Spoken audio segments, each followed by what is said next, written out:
Hello friends, welcome to our YouTube channel top study. आज हम लोग एनटीपीसी सीबीटी 1 2025 में ज्योमेट्री से पूछे गए 10 क्वेश्चंस का डिस्कशन करेंगे। ये पार्ट 1 है। करीब इस पर 3 वीडियो लाएंगे, 10 क्वेश्चन करके 30 क्वेश्चन, यानी 30 से 40 क्वेश्चन ही रिपीट करके पूछा गया है। 3 पार्ट में हम कंप्लीट कर देंगे। ठीक है, आज करते हैं 10 क्वेश्चन का डिस्कशन। चलते हैं आज के पहले क्वेश्चन पे। क्वेश्चन में है पहला नंबर, पी आयत एबीसीडी के भीतर कोई बिंदु है।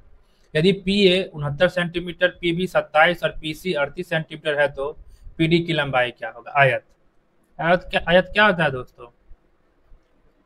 आयत जो है एक चतुर्भुज है जिसके आमने सामने की भुजा इक्वल होती है। ई 10 तो ई 10, ई 5 तो ये 5। ठीक है फ्रेंड्स, ये आयत है और सारे कोण 90 डिग्री होते हैं।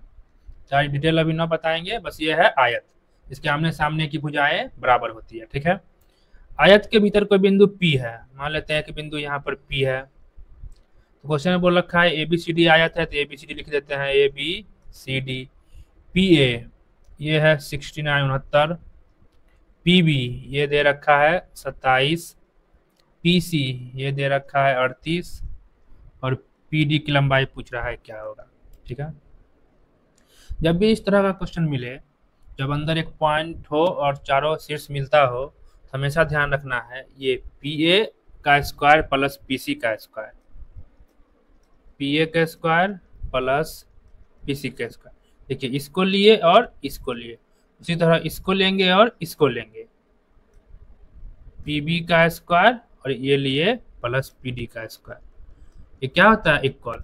हमेशा ध्यान रखना है किसी भी आयत के अंदर कोई पॉइंट हो, चारों शीर्ष से मिलता हो, तो ये भुजा और ये भुजा का स्क्वायर और इसका स्क्वायर, दोनों को जोड़ने पर क्या होता है? आपस में बराबर। ठीक है, अब PA का वैल्यू है 69 का स्क्वायर, PC का वैल्यू है 38 तो 38 का स्क्वायर, PB का वैल्यू है 27 का स्क्वायर।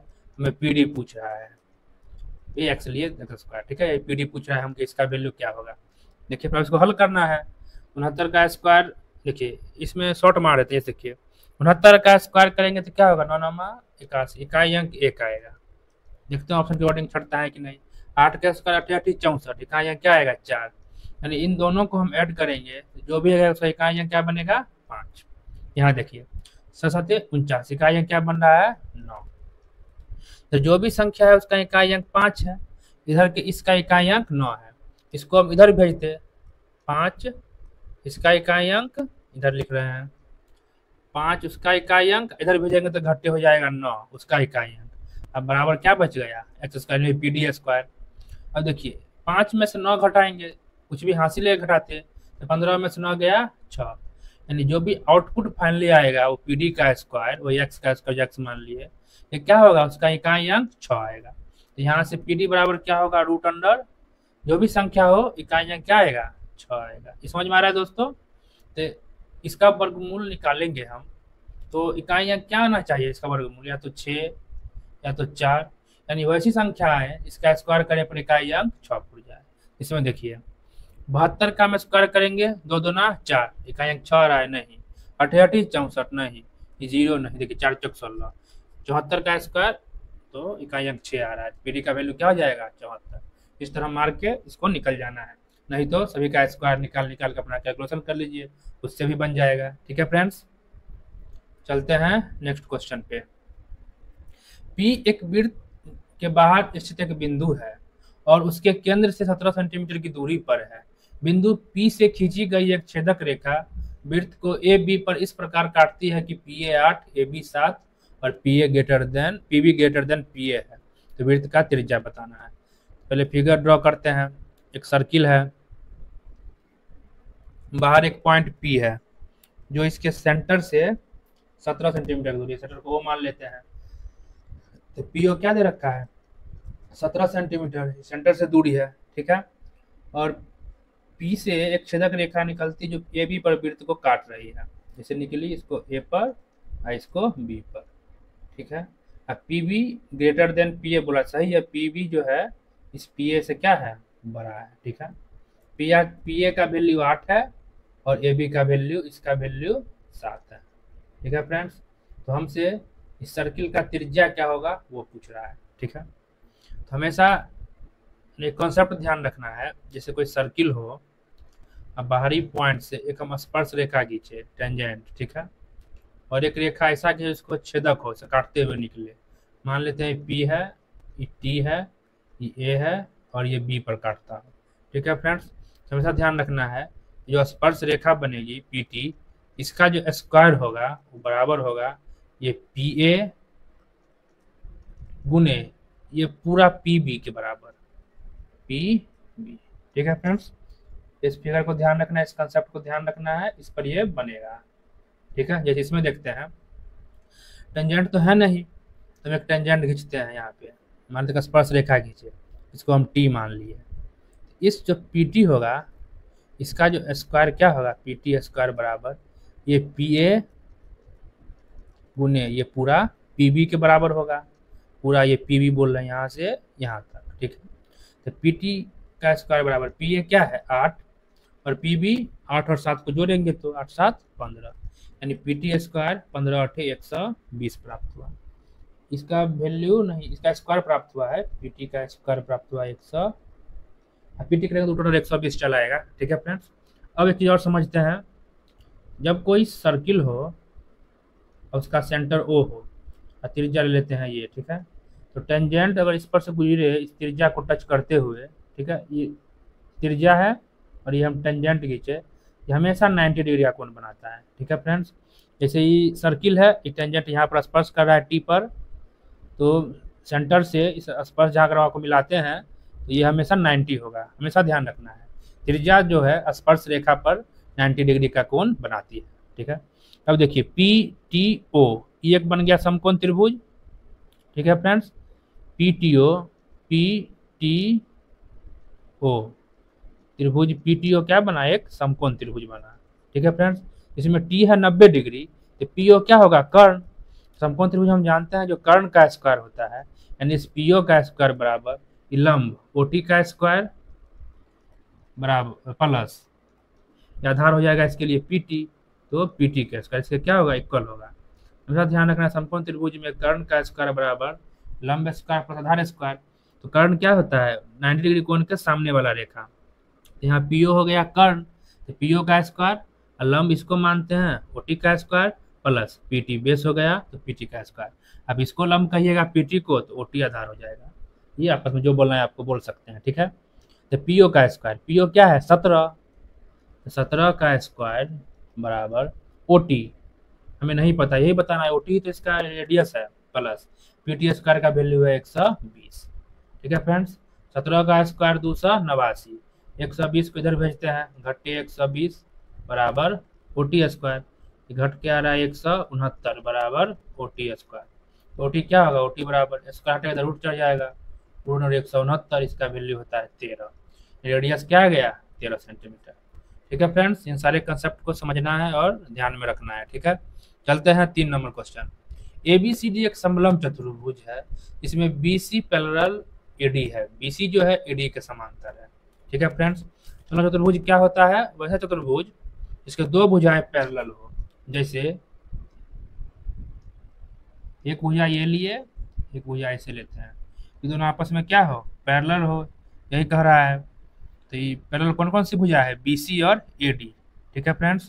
तो अगर इसको हम मानते हैं ए डी और ये है बी सी, जिसको मिला देते हैं। समलंब चतुर्भुज क्या है, जिसके दो भुजा पैरेलल हो, पैरेलल भुजा किसको कहते हैं समांतर भुजा, वैसी दो भुजाएं जो अनंत तक बढ़ाते चले ना तो आपस में कहीं भी एक दूसरे को नहीं काटेगी, बढ़ते चल जाएगी, यही होती है समांतर, ठीक है। समांतर या पैरेलल जो कह दीजिए, समांतर भुजाएं रेखाएं कहलाती है। और समांतर के लिए वो चिन्ह है, जैसे अगर ए बी रेखा है ये और ये सी डी है, तो ए बी पैरेलल का चिन्ह ऐसे होता है पैरेलल सी डी, इसका मतलब हो गया ए बी सी डी के पैरेलल है। वह यहाँ दे रखा है ये बी सी जो है ए डी के पैरेलल है, ये कहीं तक बढ़ाए आपस में नहीं कटने वाली है, ठीक है। यही दो रेखा पैरेलल नहीं है, ऊपर बढ़ाएंगे तो ऊपर जाके कट जाएगी। तो समलंब चतुर्भुज में हमेशा ध्यान रखना है एक दो भुजाएं आपस में पैरेलल होती है, ठीक है फ्रेंड्स। तब यहाँ हमसे पूछा जा रहा है आगे और बोला जा रहा है AC जो है CD के बराबर है। AC एक AC रेखा हम खींचते हैं, AC का बात बोल रहा है तो AC जो है CD के क्या है, इक्वल है। और कोण ABC इसके बारे में बोल रहा है 69 डिग्री है। और BAC इसके बारे में बोल रहा है 23 डिग्री है। तो हमें ACD इसका माप बताना है क्या होगा।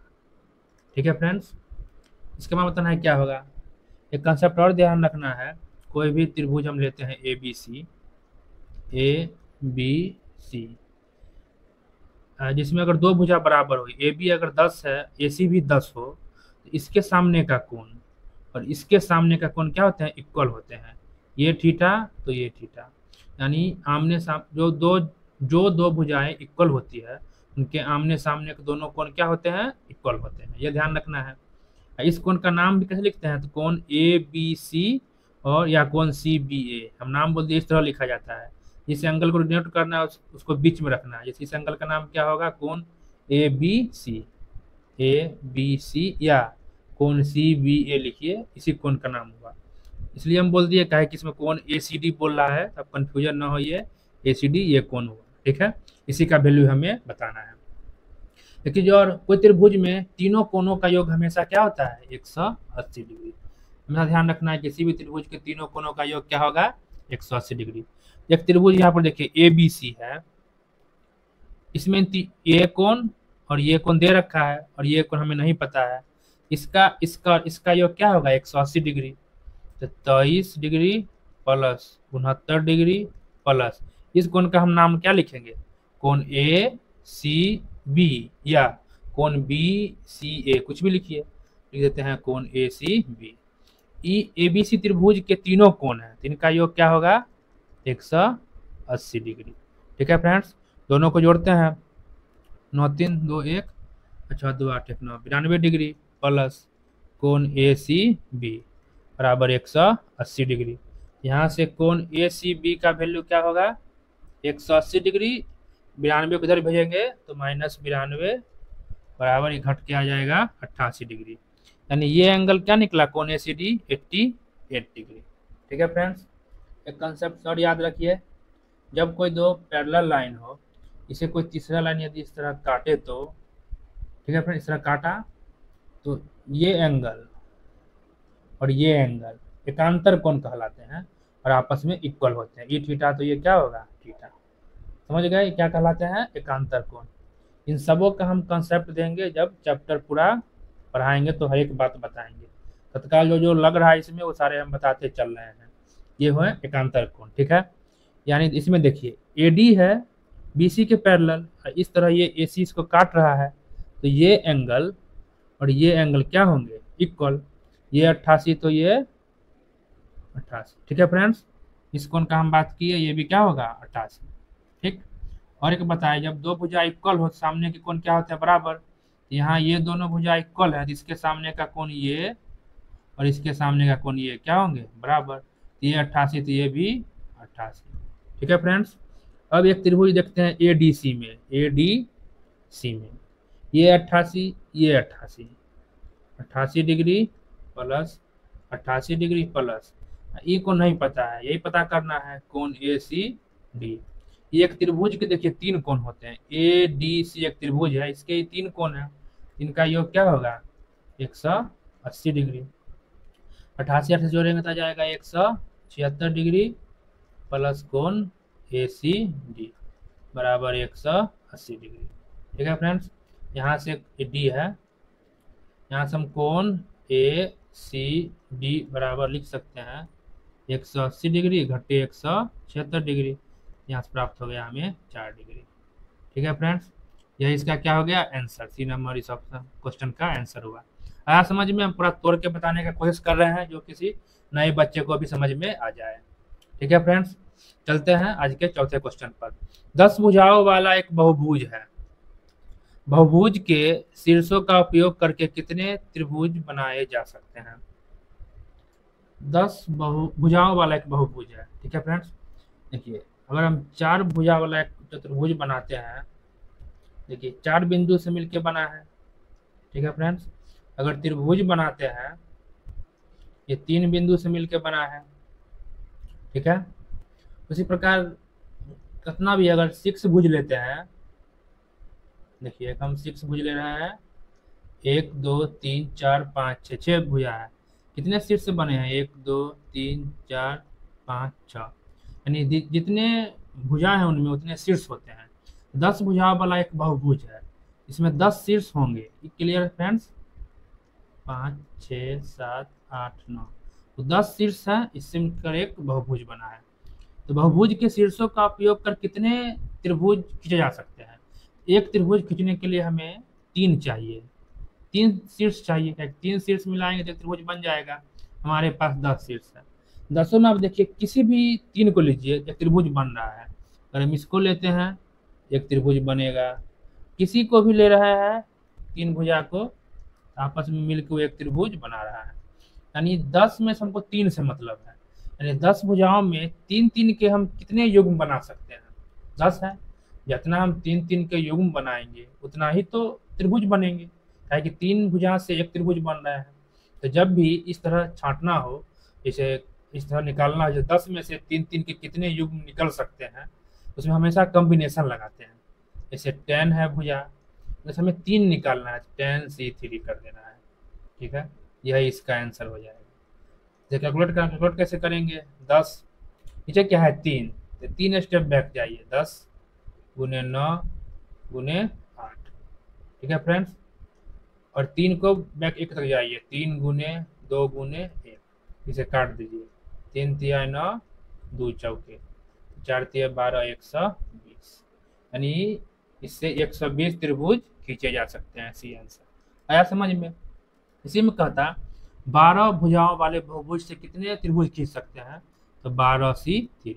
फिर इसको हल करते, 12 को 3 स्टेप बैक, 12 गुने 11 गुने 10, और 3 को बैक 1 तक चल जाना है, 3 गुने 2 गुने 1, काट दीजिए। 3 दूना 6 दूना 12, 11 दूना 22, इससे 220 खींचे जाएंगे त्रिभुज, ठीक है फ्रेंड्स। आया समझ में? इस तरह इसको बनाना है। चलते हैं नेक्स्ट। एक समबाहुभुज के लिए अंतःकोणों का योगफल उसके बाह्य कोणों के योगफल से 250% अधिक है। तो बहुभुज के प्रत्येक अंतःकोण की माप बताएं क्या होगा। पहले अंतःकोण और बाह्य कोण समझते हैं।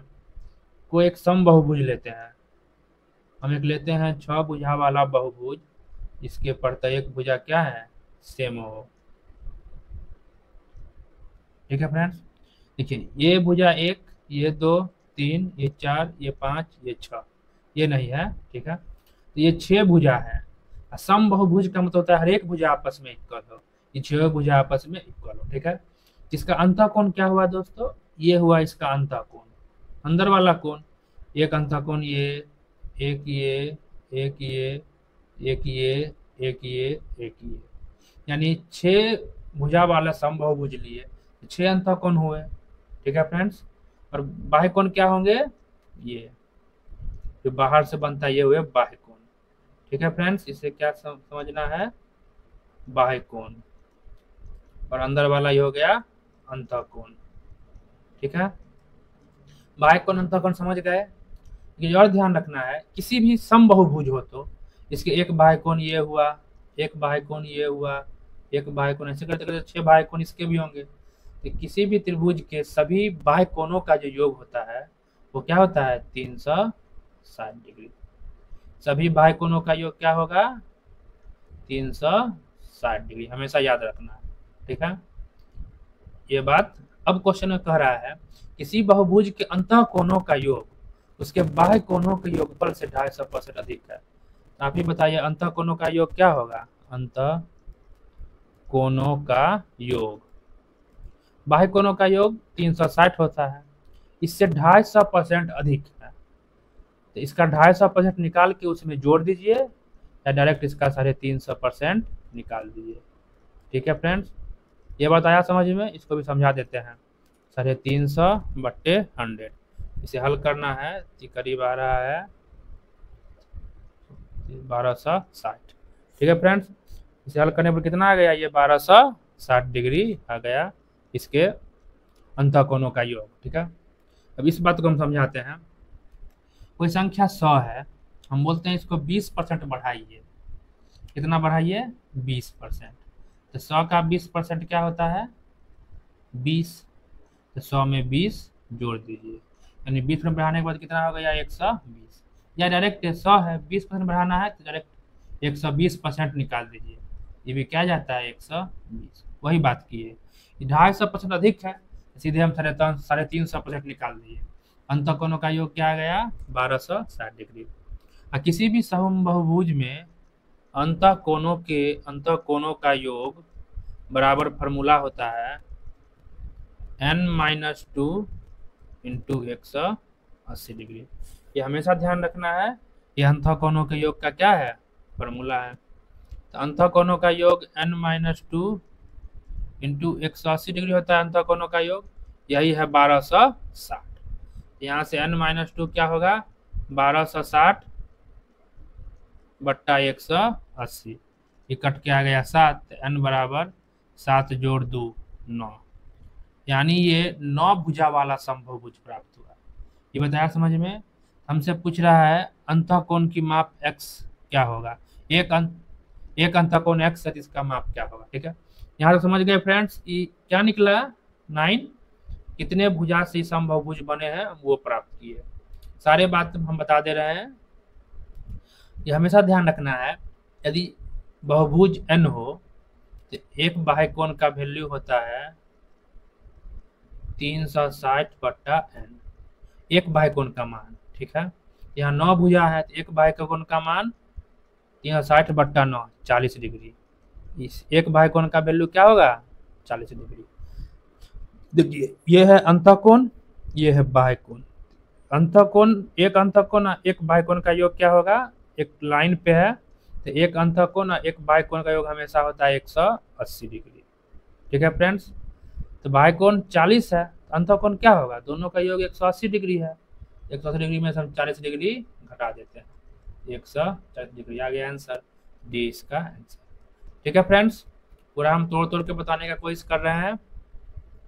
चतुर्भुज PQRS में कोण R और S के समद्विभाजक बिंदु T पर मिलते हैं और STR 8 डिग्री है, तो यदि PQ का अनुपात इतना है तो Q और P के माप के बीच का अंतर है। पहले फिगर खींचेंगे तो खुद ब खुद समझ में आएगा। ठीक है फ्रेंड, चतुर्भुज है, अब कैसा हमको पता नहीं, हम खींच लिए इस तरह PQRS। ठीक है, ये कोण R और कोण S, इसके समद्विभाजक, सब इसको दो टुकड़ा में बांटने वाला जो रेखा है, किसी भी कोण को, कोई एंगल है, दो टुकड़ा में बांटने वाला रेखा है उसका समद्विभाजक कहलाएगा। इसके जो समद्विभाजक हैं दोनों के, वो कहाँ मिल रहे हैं टी पर मिल रहे हैं। ठीक है फ्रेंड्स, टी पर मिले। STR इसका वैल्यू है 8 डिग्री, तो और कोण P और कोण Q का अनुपात है 7:9, तो हमें कोण Q और P के बीच का अंतर बताना है क्या होगा। ठीक है फ्रेंड्स, ये क्वेश्चन है। अब देखिए ये फिगर खींचे, इस पर तो बना ही देंगे, बट फिगर परफेक्ट नहीं होना हुआ, ये कभी 8 डिग्री पॉसिबल है नहीं, तो थोड़ा अच्छा फिगर देखते हैं खींच के। इसका बेस्ट फिगर यही होगा, ये छोटा लाइन लीजिए, थोड़ा यहाँ बड़ा लाइन लेना है, PQRS, तो दोनों समद्विभाजक किस पे मिला दिए टी पर, ये जो होगा सो ये जो होगा सो ये यार। अब देखिए न्यून कोण बन गया 8 डिग्री, थोड़ा उससे बढ़िया फिगर ये बना, और P है 7 और Q है 9। ठीक है, अब हम बता रहे दोनों का अंतर। यहाँ देखिए दोस्तों, ये 8 है, ये जो होगा सो क्या होगा, ये होगा, यानी इसको A मानते हैं तो ये भी क्या होगा A, समद्विभाजक है, और ये B है तो ये एंगल भी B। ठीक है, किसी भी चतुर्भुज के चारों कोणों का योग क्या होता है 360 डिग्री।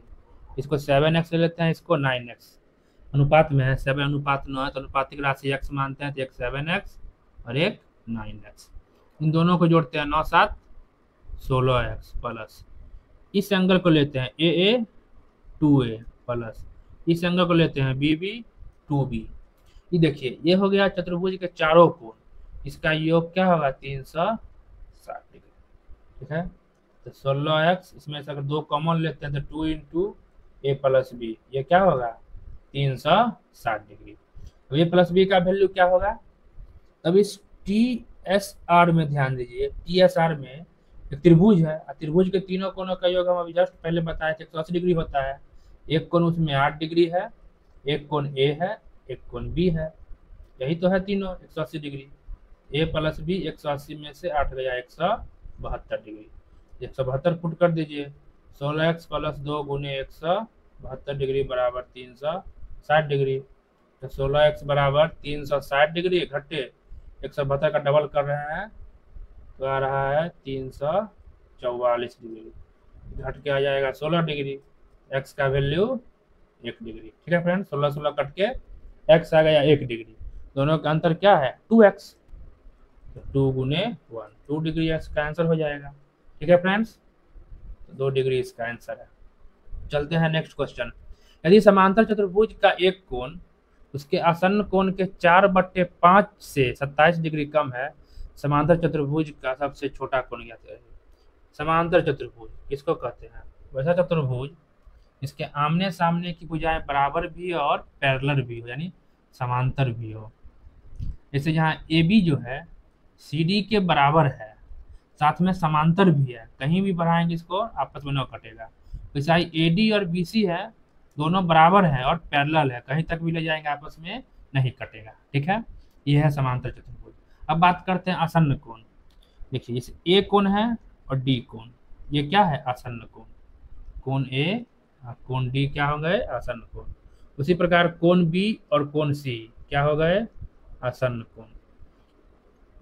कोण ए और कोण बी क्या हो गए आसन्न कोण, ये सब आसन्न कोण के योग में है। कोण डी और कोण सी कोण क्या हो गए आसन्न कोण, यानी जो साथ में है इसके साथ डी के साथ कौन है ए डी आसन्न कोण के युग्म हुए। इसके साथ में क्या है सी, तो डी और सी आसन्न कोण के युग्म हो गए। बस बी और डी आसन्न कोण के युग्म नहीं होंगे, कि साथ में नहीं है, एक दूसरे के आमने सामने है। ठीक है, तो किसी भी चतुर्भुज में इस तरह के 4 आसन्न कोणों के युग्म बनेंगे। ठीक है फ्रेंड्स, अब इसमें कह रहा है एक कोण, किसी को लेते हैं एक कोण ये जो है वो अपने आसन्न कोण इसका जो है 4/5 से 27 कोण है। यानी एक अगर x है दूसरा क्या होगा इसके 4/5, 4x/5 से 27 कम है, यही ना। एक आसन्न कोण ये है तो एक आसन्न कोण यही बोला, इसके 4/5 से 27 कम है। एक आसन्न कोण ये प्लस एक आसन्न कोण x। हमेशा याद रखिए दो आसन्न कोणों का योग क्या होता है 180 डिग्री। तब समांतर चतुर्भुज हो तब कहे कि ये दोनों का योग 180 होगा। ठीक है, अब इन दोनों को हमें हल करके x निकाल लेना है। तो x निकालेंगे तो एक कोण ये निकलेगा और एक कोण ये निकलेगा। तो 4x/5 प्लस x, ये 180 इधर भेजेंगे प्लस 27, प्लस और लेंगे 5, तो 4x प्लस 5x, ये आ जाएगा 207।